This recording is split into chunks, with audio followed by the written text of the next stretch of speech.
You get pictures. Wow. Look at this. Are we excited? Can I hear it a little bit? Can I hear it a little bit? Well, first off, let me say this. Thanks for being here on this beautiful morning. Only on the Eastern Shore of Maryland can Snowazilla be here 3 days ago, and it's 50 degrees today. And I see next weekend is supposed to be into the 60s. So there we are with our electric bill. If you're like me, 2 paychecks a month, an electric bill has a lot to do with what goes on in our lives, and we're going to get a little bit of a break here coming up this week and this weekend. First off, let me say thank you to Mayor Lawson, Council President from Princess Anne Garland Hayward, and former Mayor P.J. Purnell. There are no finer public servants that serve people on the Eastern Shore than these 3 men. And simply because they, like me, as mayor and as a city council person, you get up every day, and regardless of the type of day you're having, you plow into it as hard as you can, trying to make a difference for the people who live around you. Mayor Lawson and I fighting for streetlights, fighting for tax fairness for people who live inside municipalities. All of those things that we do quietly, what we've done behind the scenes for the people who live in our areas. We really, mayors and council people from small towns across Maryland are unsung heroes. So to you, Garland, and to Mayor, you really are my unsung heroes, because in the end, you taught us how to do this. Garland, certainly you taught me how to do a layup that I missed in a game in 1984 that I'm still reliving in my head to this day. You know, Crisfield is someplace special to me. I didn't come, you know, some people say, well, why didn't you do this in Baltimore? Why didn't you do this in Rock Hall? Why didn't you do this in Cecilton? How come you didn't do this in Taneytown? And it's because, being a graduate of Pocomoke High School, Crisfield is someplace that I have come my entire life. Now seriously, in the 1970s, my grandmother had a Buick LeSabre that she got on the road from Route 13 down here to come buy crab cakes. And it had a governor on it. Those of you who had older cars knew that it would ding when you went over the speed limit it was supposed to go. She came barreling down the road towards Crisfield, and that thing's going ding, ding, ding. And I can remember saying, Grandma, I think you're driving too fast to get, because it was crab cakes. You knew what she was coming for. She said, be quiet, kid, don't tell your mother. But certainly, all throughout high school, and certainly as I've grown older, showing up here in Crisfield during our 20th class reunion, to go out on the Stephen Thomas, out into the middle of the bay, incredible. And then of course, every year we come back for the tallest clam bake, all of us sunburnt beyond imagination. The city manager here, Rick Pollock, always was red as these signs every year when we were coming back up the road towards town. An incredible thing to be here. This is the crab capital of the world, and we need to make sure that the person who represents us keeps it that way. And that's why we come to Crisfield today. I'm here because the 1st District of Maryland, all the way from Taneytown to Pocomoke City, needs a congressman who doesn't just say no and vote no. In 6 years in Washington, Andy Harris has done nothing for the people of the 1st District. It's hard to say what he's for, but we sure could make a list of the things that he's against. He's voted for crucial aid for Crisfield to help the families and the businesses who suffered because of Hurricane Sandy.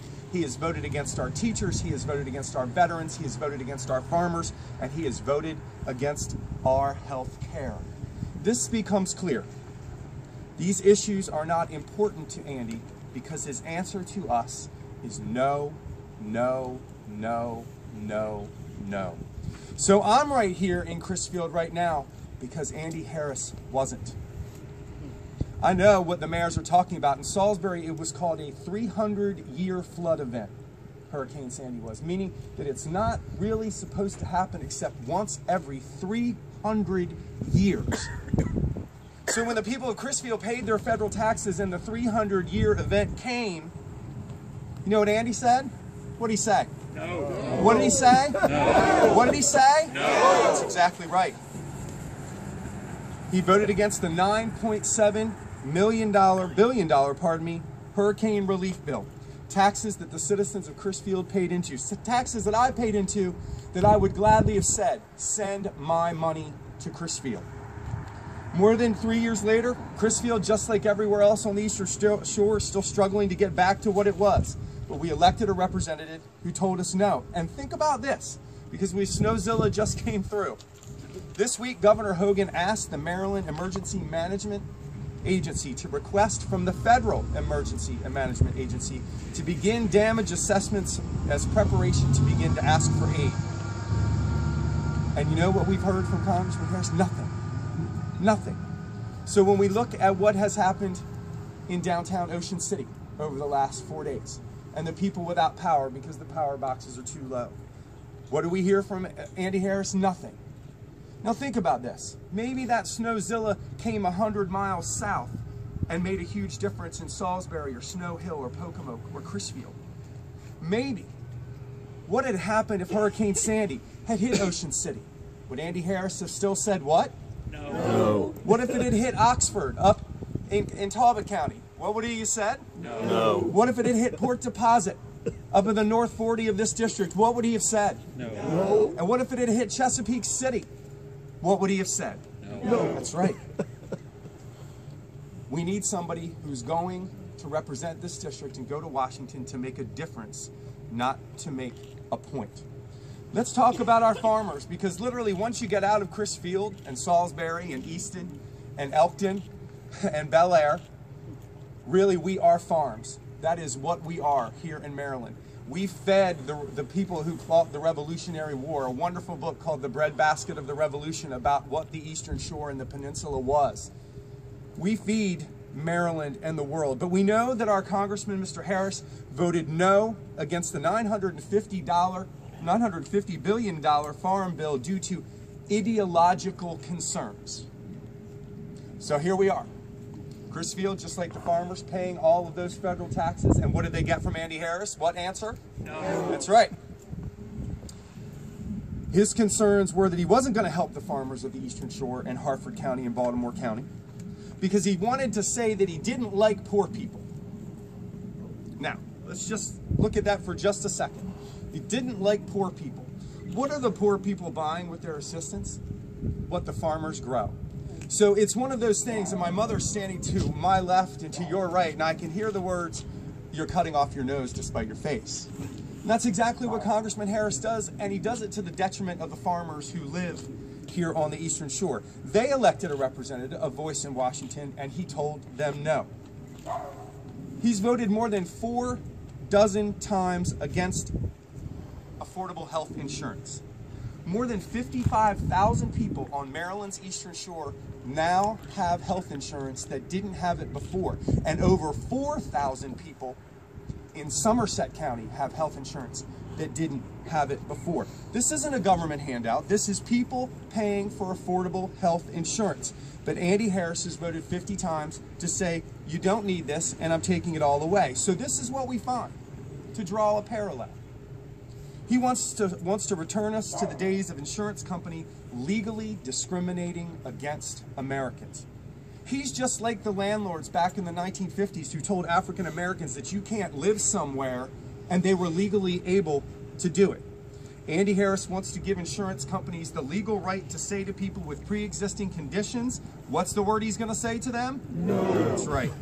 In Andy Harris's America, people with conditions like diabetes and physical disabilities and mental health issues could all be legally denied health insurance. And that's a right that the ACA guarantees, and Andy Harris wants to repeal it. So all of us, all of the people, the 55,000 people on the Eastern Shore who now have health insurance, and the hundreds of thousands across Maryland, you know what Andy Harris says to you? What does he say? No. What's he say? No. That's right. We need a congressman who's working on our problems and not just voting no. We need somebody who wants to find solutions, working with residents on local issues, instead of just picking ideological fights. I say to you today, we need a congressman who will go to Washington to make a difference, not a point, and that's why I've come here to Crisfield today to tell you I want to be your representative in the United States House of Representatives.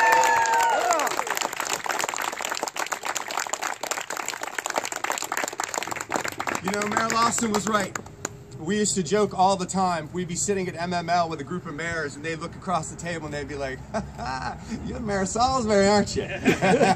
Because it is not the easiest thing in the world being the mayor of the largest city in the 1st Congressional District. But by God, it was fun, my friends. By God, bringing change to people was fun. When I say to you that we dropped the violent crime rate in the city of Salisbury by 50% in 6 years. I tell you, I'm not worried about getting underneath somebody's skin. I've made somebody's neighborhood safer. That's what I've done. Let me tell you, where we can look you in the eye and say that the Wicomico River for the first time in its history is healthier than it was before. I got under somebody's skin, but that river's healthier, and I'm proud of that, my friends. Yeah. And you know what?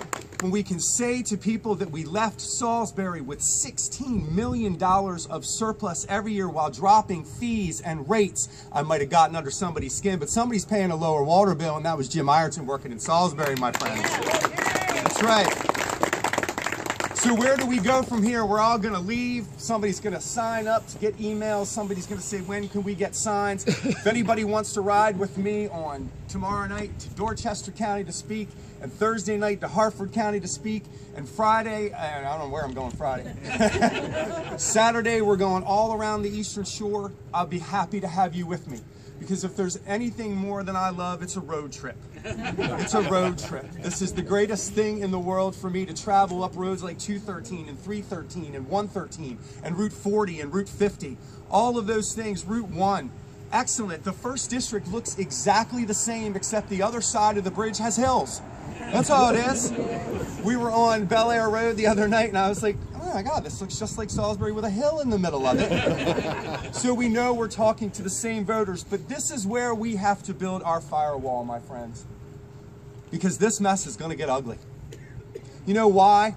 Because we know the kinds of campaigns that Mr. Harris has run before that have taken fine public servants out of office. There are no more fine public servants and people of conscience and personality and commitment than Wayne Gilchrist and Frank Crowderville. There are no two better people. Now, the difference is this, and I love both of them and will consult with both of them, Mr. Gilchrist and Mr. Crowderville, as much as I can, because he's now a judge. Probably not allowed to come within 15 feet of me. That's the law, though, not because he wouldn't want to. In the end, when Andy came for Wayne, Wayne didn't fight back. And in the end, when Andy came for Frank, Frank didn't fight back. Well, you know what? I'm the mayor of Salisbury, and guess what I'm going to do? Guess what I'm going to do? I'm going to fight back. So this is what we know. Andy Harris will make sure of it. He'll attack me as a person. He will attack Salisbury as a city. He will issue dire warnings about taxes, even though we've cut taxes and fees. He will issue dire warnings about crime, even though Salisbury's crime rate is going down. He's going to try and scare farmers away from environmentalists because he doesn't want to solve the problem that it plagues the Chesapeake Bay. And I can only imagine what he will make up to say about me personally that's going to show up in your mailbox, that's going to show up in your email.